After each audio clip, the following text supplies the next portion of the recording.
Pensiero del giorno, domenica 14 aprile. Valorizzare l'altro.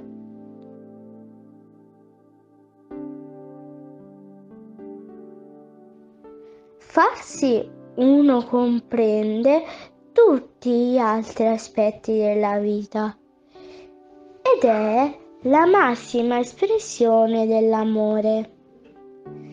Vivendo in questo modo, siamo morti a noi stessi, all'io e a ogni attaccamento spirituale.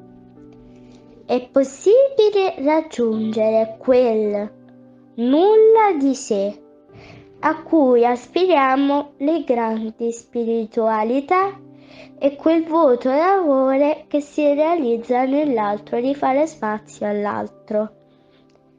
Si fa spazio all'altro che troverà sempre un posto nel nostro cuore. Farsi uno significa mettersi di fronte a tutti in un atteggiamento di apprendimento, perché si deve davvero imparare. Testo di Chiara Lubick.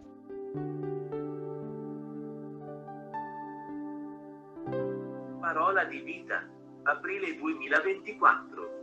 Con grande forza gli apostoli davano testimonianza della risurrezione del Signore Gesù e tutti godevano di grande favore.